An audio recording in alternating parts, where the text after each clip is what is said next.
Astro సిండికేట్లో మీ personal and business promotions కోసం కింది నెంబర్కు కాంటాక్ట్ చేయండి.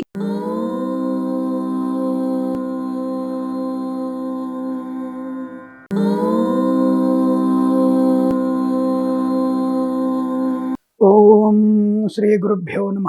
హరి ఓం. సిద్ధలక్ష్మీర్ మోక్షలక్ష్మీర్ జయలక్ష్మీ సరస్వతి శ్రీలక్ష్మీ వరలక్ష్మీస్య ప్రసన్న మమ సర్వద.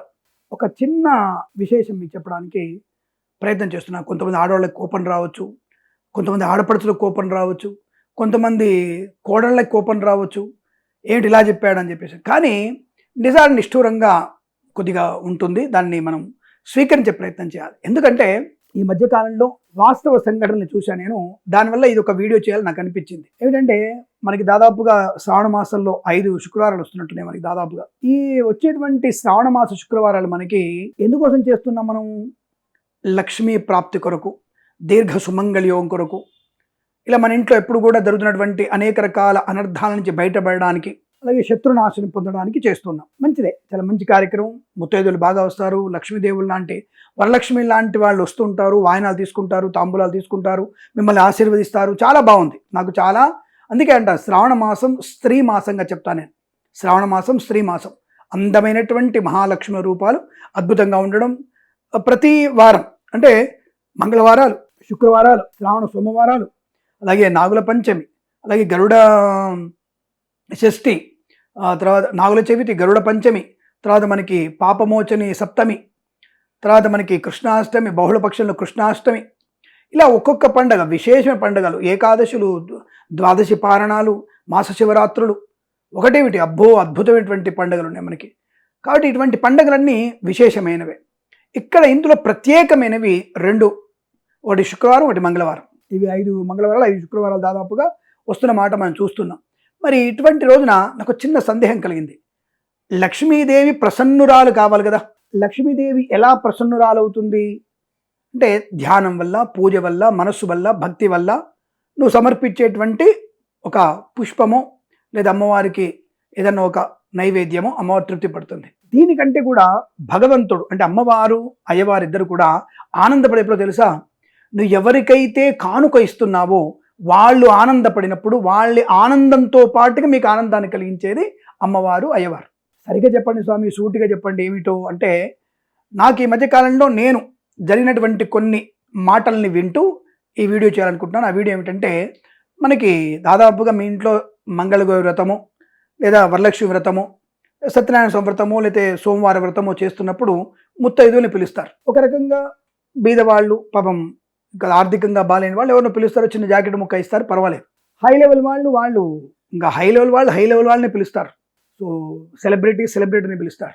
సహజీవనము చేస్తున్నటువంటి సెలబ్రిటీలు చేసేటువంటి వరలక్ష్మి వ్రతాలు కానీ, మంగళవారి వ్రతాలు కానీ దరిద్రముతో సమానం.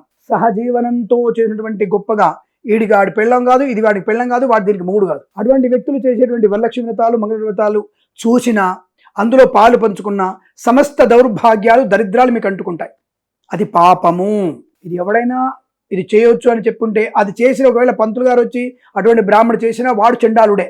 అటువంటి వాళ్ళ ఇళ్లలో మగుడు పెళ్ళాలు కానటువంటి వెంట్లోకి వెళ్ళి, అంటే ఒక రకంగా తప్పుడుగా అనుకోవద్దు, ఒక ఉంచుకున్న దానికి ఇద్దరు చేసుకుంటే వ్రతం చేసుకుంటే అది కరెక్ట్ అనేది మనకి సుప్రీంకోర్టు వాళ్ళు ఏమైనా దాని ఆక్షేపణ లేకుండా ఓకే అనొచ్చు తప్ప, ధర్మశాస్త్రంలో ఓకే అనడానికి దీని అబ్బసొత్తు కాదు.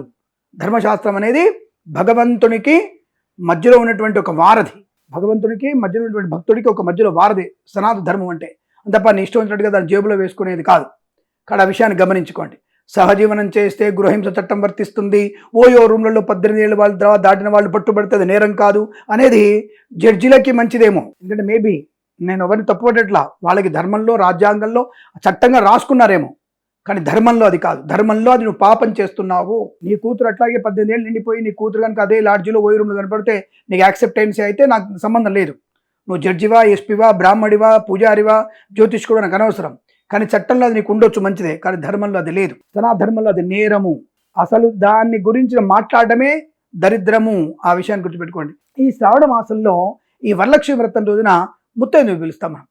పిలిచి మనకి సపోజ్ ఉదాహరణకి మీ ఆడపడుతుని పిలుస్తావు, లేకపోతే మీ అక్క చెల్లెల్ని పిలుచుకుంటావు, నీ కూతుర్ని పిలుచుకుంటావు, ఓకే పర్వాలేదు. ఎలాంటి చీర పెడతావు? 5,000, 10,000, లేకపోతే 2,000, 3,000 చీరలు పెడతారు, అవునా? అంటే మీ కూతురుకో, మీ ఆడపడుచుకో, లేదా మీ చెల్లెళ్ళకో, అప్పచెల్లెళ్ళకో, ఎవరికో ఒకళ్ళకి, మీ అత్తయ్య గారికో పెడుతున్నప్పుడు చీర 50 చీరలు వాళ్ళకి విలువైన చీరలు ఉంటాయి. 50 చీరల మడతలలో ఈ ఒక ఎక్స్ట్రా చీర యాడ్ అవుతుంది అంతే. పెద్దగా నువ్వు పెట్టే చీర మళ్ళీ వాళ్ళు కట్టుకునేది ఎప్పుడంటే ఏదో నీ ఇంటికి వస్తున్నప్పుడు ఒకటిసారి 2 సార్లు కట్టుకోవచ్చు, నువ్వు పెట్టావు కాబట్టి. అంతకు మించి మళ్ళీ కట్టే అవకాశం లేదు. బయటికి వెళ్తున్నప్పుడు ఏదైనా ఒక ఫంక్షన్లో ఒకసారి కట్టవచ్చు. అంటే మొత్తం మీద నువ్వు పెట్టిన చీర 2 లేదా 3 లేదా మ్యాక్సిమం 4 సార్లు కట్టుకుంటారు. అంతకు మించి కట్టుకునే అవకాశం లేదు. అవునా? ఇది నిజమా కాదా మీరే చెప్పండి నాకు. మరి అలాంటప్పుడు వాళ్ళకి నేను చీర పెట్టొద్దనట్లేదు. వాళ్ళకి చీరనో జాకెట్ ముక్కనో మంచిది పెట్టడం మంచిదే, నేను కాదనట్లేదు. కానీ 50 చీరల్లో 51వ చీరగా జాయిన్ అవ్వడం మంచిదా? అలాగే నీ ఇంటి చుట్టూ నీ యొక్క వ్రతానికి మాత్రమే వచ్చి, నువ్వు పిలిస్తేనే వచ్చి ముత్తైదులుగా వచ్చి పసుపు రాసుకొని అలంకారం చేసుకొని బొట్టు పెట్టుకొని పూలు పెట్టుకొని వెళ్ళిపోయిన వాళ్ళు మంచిదే, వరలక్ష్మి వ్రతంలో చేయడం మంచిదే, కాదనట్లేదు. కానీ అంతకంటే మించినది నీ అపార్ట్మెంట్ని, నీ ఇంటిని శుభ్రం చేసేటువంటి పని వాళ్ళన్నారు జరా, వాళ్ళు నిజమైనటువంటి వరలక్ష్మి రూపాలు. ఎందుకు? వీళ్ళందరూ తిన్న తర్వాత ఎంగిలి పళ్ళాలు, ఎంగిలి అన్నవి కడిగి శుభ్రం చేసి, కడిగి మొత్తం శుభ్రంగా మళ్ళీ యథాస్థానంగా ఆ లక్ష్మీదేవి మళ్ళీ రావడానికి ఇంటిని అందంగా పెట్టేది ఎవరు? నీ పని వాళ్ళు. అదే తిన్నటువంటి చెత్త చెదారము ఇవన్నీ కూడా తీసేసి బయట టాటర్లు వేసుకొని ఆ బండలు వేసుకొని వెళ్ళేవాళ్ళు ఎవరు? చెత్త తీసుకెళ్లేవాళ్ళు. అలాగే నీ వీధిని, నీ ఇంటి ముందర వీధిని శుభ్రం చేసేవాళ్ళు ఎవరు? వాళ్ళు మున్సిపాలిటీ వాళ్ళు. మరి వీళ్ళకి గనుక నువ్వు 1000 రూపాయల విలువైనటువంటి చీర, నేను 3-4 వేలు పెట్టమని చెప్పట్లా, 1000 రూపాయలైనటువంటి చీరని ఆ ముగ్గురికో నలుగురికో పెడితే ఎంత అద్భుతంగా ఉందో ఆలోచించండి. భలే చెప్పారండి మీరు పెడతారా? నేను కూడా మా ఆవిడకి ఏదో చెప్తున్నాను, ఇలా పెట్టు నువ్వు. ఎందుకంటే మన ఇంట్లో పనిచేసే వాళ్ళు కూడా 2000 చీర పెట్టాలని కూడా పెట్టేసేయి, ఏ ఇబ్బంది పడకు, మనసులో శంక వద్దు. ఎందుకంటే వాళ్ళు అంత ఖరీదైన చీర కొనుక్కుంటారు. వాళ్ళు ఏ పెళ్ళిళ్ళను, అక్క చెల్లెళ్ళ పెళ్ళిళ్ళు, వాళ్ళు కూతురు పెళ్ళప్పుడు, లేకపోతే ఇంకోరైనా ముఖ్యమైన పెళ్ళిళ్ళలో వాళ్ళకు 3-4 వేలు చీర కొనుక్కుంటారు. కానీ ప్రతిసారి కొనుక్కోరుగా.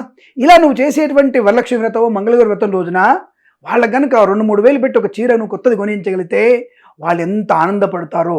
అటువంటి ఆనందంతో అమ్మవారు వరలక్ష్మి అమ్మవారు, మంగళగౌరి అమ్మవారు చాలా ప్రీతి పాత్రులై మనకు కావాల్సింది ఇస్తారు. మళ్ళీ అలాంటి వాళ్ళకి 100 మందికి నువ్వు పెట్టగలిగే శక్తిని అమ్మవారు కలిగిస్తుంది.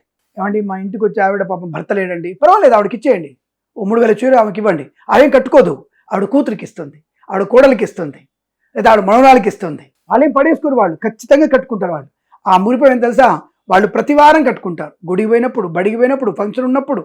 అలాంటి ఒక ఖరీదైన చీర వాళ్ళు పెడితే సంవత్సరంలో కనీసం 20 సార్లు కట్టుకుంటారు. వాళ్ళు 20 సార్లు కడతారు. కాబట్టి అటువంటి వాళ్ళకి మనము మంచి వస్త్రాన్ని కానుకగా ఇస్తే వరలక్ష్మీదేవి, మంగళగౌరిదేవి, శ్రావణ సోమవారం చేసేటువంటి అమ్మవారి పార్వతీదేవి మనకి అద్భుతమైనటువంటి అనుగ్రహాన్ని కలిగిస్తుంది. ఏదో నేను గొప్ప కోసం చెప్పట్లా, ఉన్నవాళ్లే. ఇప్పుడు ఎందుకు ఎవరికి లేదండి? 3000 ఒకటి వారం పెట్టు, ఒక శుక్రవారం ఒకళ్ళకి ఇవ్వండి, మరొక 2 రోజుల వరుసగా ఇంకోళ్ళకి ఇవ్వండి, ఇంకో వారం ఒకరికి ఇవ్వండి. నెలలో 10,000 ఖర్చు అయింది నలుగురికి, నో ప్రాబ్లం. జీవితాంతం కష్టపడుతున్నామా? మన ఇంటిని, మన వీధిని ఎంత శుభ్రం చేస్తారు వాళ్ళు. మనతో పని చేసేవాళ్ళు, మన ఆఫీస్లో పని చేసేవాళ్ళు, మగవాళ్ళకైనా సరే ఇచ్చేయండి, బాబు ఈ చీర తీసుకెళ్ళి మీ ఆవిడకి ఇచ్చేసి, చాలా సంతోషపడతారు. ఇటువంటి చేయడం వల్లనే మన సనాతన ధర్మం ఇంకా ఇంకా పరిడవిల్లబడుతుంది.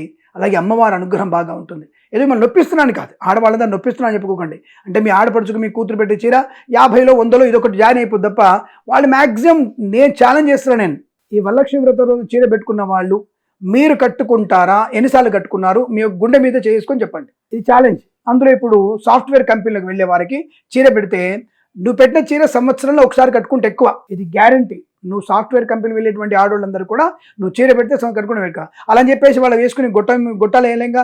అంటే అది లంగా జాకెట్ కాకుండా ఇది అంటారు దాన్ని, పంజాబీ డ్రెస్ కొనిలేంగా, అది శాస్త్రం కాదుగా. కానీ చీరనే కట్టాలి, 6 గజాల చీరనే కొనియాలి మనం, ముత్తైదువుకి అదే పెట్టాలి. నా సాఫ్ట్వేర్ కంపెనీ వెళ్ళే వాళ్ళు, బ్యాంక్ ఉద్యోగం చేసే వాళ్ళు కట్టుకుంటారా? అబ్బే, అదంతా ఏం లేదు. కాబట్టి ఎవరికి యోగ్యత ఉంది, ఎవరు యోగ్యవంతంగా కట్టుకుంటున్నారు వారికి మనం పెట్టగలిగితే మంచిది. నీ ఆడపడుచుకు, కూతురికి, వీళ్ళకి, నీ కూడా మీ అప్పజల్లెలకి పెట్టుకుందని చెప్పట్లే, అక్క జల్లెలు కూడా పెట్టుకోండి, నేను వద్దనట్లే. కానీ వాళ్ళకి పెట్టేటువంటి 5,000 చీర కన్నా ఈ పనులకు 2,000 చీర పెట్టండి. తప్పకుండా సంవత్సరంలో నువ్వు ఇచ్చిన వస్త్రం ఎంత ఉపయోగపడితే అంత నీకు పుణ్యప్రదం. నువ్వు ఇచ్చిన వస్తువు ఇలా తీసుకుని అలా విసిరేసిన వాళ్ళకి దానివల్ల ప్రయోజనం లేదు, ఇచ్చిన వాళ్ళకి ప్రయోజనం లేదు. అందుకే తప్ప ఎవరిని నొప్పిస్తున్నాను కాదు, విలువైన కానుక. అలాగే వాళ్ళకు కూడా కాస్త ఆ జాకెట్ కుట్టుకోనికి 100 రూపాయలు, 200 రూపాయలు, 300 రూపాయలే. వర్కింగ్ బ్లౌజ్ మీరే వేసుకోవాలా? స్టిచ్చింగ్ బ్లౌజ్ మీరే వేసుకోవాలా? వాళ్ళు వేసుకోకూడదా? వాళ్ళు కూడా వేసుకోవాలిగా. అలా వేసుకోవడానికి నువ్వు 500-1000 రూపాయలు ఇవ్వు జాకెట్ కుట్టించుకోవడానికి. ఎంత ఆనందపడతారు వాళ్ళు. మా అమ్మగారు పెట్టింది, మా అమ్మ పెట్టింది నాకు పదే పదే చెప్పుకుంటారు. కాబట్టి అటువంటి వాళ్ళకి, మన ఇంటికి మన వీధికి సేవ చేస్తున్న వారికి కూడా ఆడవాళ్ళకి తప్పకుండా మీరు అటువంటి వస్త్రాలు వరలక్ష్మీదేవి రూపంగా భావించి వాళ్ళకి ఇవ్వండి. తప్పకుండా వాళ్ళ కూడా అఖండ ఐశ్వర్య ప్రాప్తి ఉంటుంది. ఎంత సంతోషపడతారో. ఆ పిల్లలకి స్వీటు, మంచి బాక్స్, అలాగే నువ్వు తిన్న తర్వాత మిగిలిన పదార్థం కాకుండా ముందుగానే ప్యాక్ చేసి అందరితో పాటుగా వాళ్ళకు కూడా మంచి భోజనం వాళ్ళకి పార్సల్ చేస్తే ఎంత ప్రశాంతంగా వాళ్ళు, మా అమ్మగారు నన్ను ఎంత బాగా చూసుకుంటుందో అని మురిపంగా చెప్పుకుంటారు. నువ్వు తిన్న ఎంగిలి పళ్ళాలు కడుగుతుంటారు, నువ్వు వేసేసినటువంటి తొక్కులంతా కూడా అవన్నీ కూడా తుడిచేస్తారు, శుభ్రంగా నీ ఇంటిని కడుగుతారు, శుభ్రం చేస్తారు. చాలా మంచి నీ ఇంటిని అందంగా అలంకరించబడతారు వాళ్ళే. అటువంటి వాళ్ళకి మనము ఇచ్చేటువంటి కానుకలే ప్రశస్తమైనవి, శ్రేష్టమైనవి. ఇది ప్రతి ఒక్కరు కూడా గుర్తు తెచ్చుకొని అనవసరమైనటువంటి దరిద్రపు సెలబ్రిటీలు, భార్యాభర్తలు కానీ వాళ్ళు చేసేటువంటి వాటి వాళ్ళకి వెళ్ళడం కన్నా నీకు డబ్బుతో ఇలాంటి వాళ్ళకి ఒక్కొక్కరికి 4,000 రూపాయలు 5,000 రూపాయలు చీరలు ఇవ్వండి. చాలా మంచి ప్రశాంతతని, ఆనందాన్ని పొందుకుంటారు. ఆనందం మనకి సుఖయోగాన్ని, ఆనందాన్ని కలిగిస్తుంది. మన ఇంట్లో సిరి సంపదలకు లోటు ఉండదు, పుత్ర పౌత్రాభివృద్ధి కలుగుతుంది. కాబట్టి వరలక్ష్మీదేవి, మంగళగౌరీదేవి శ్రావణ సోమవారాలు కానీ, అలాగే కృష్ణ జయంతి కానీ, కృష్ణాష్టమి వేడుకలు కానీ, ఏదైనా సరే ఇటువంటి రోజుల్లో అటువంటి వారికి మీరు ఇచ్చేటువంటి కానుకలు మీకు చాలా ప్రశాంతతని, ఆనందాన్ని కలిగిస్తాయి. వారు ఎంత ఆనందపడతారో ఆనందాన్ని పోగొట్టకండి. ఆనందానికి ఇంకాస్త మీరు చందనం వద్దండి, వాళ్ళు ఇంకా ఇంకా ఆనందపడతారు. వాళ్ళ ఇళ్ళు కూడా సౌభాగ్యంగా ఉంటాయి. మీ ఇల్లు అంతకంటే సౌభాగ్యంగా ఉంటుంది. తెలియజేసుకుంటూ ఎవరిని నొప్పించేది కాదండి, దయచేసి అర్థం చేసుకొని ఆడవాళ్ళు జాగ్రత్త, ఇది పాటించండి. సమస్త జన శుభయోగ్యత, ఆనంద సిద్ధిరస్తు, అష్టైశ్వర్య ప్రాప్తిరస్తు. ప్రేమతో మీ కిరణ్ శర్మ.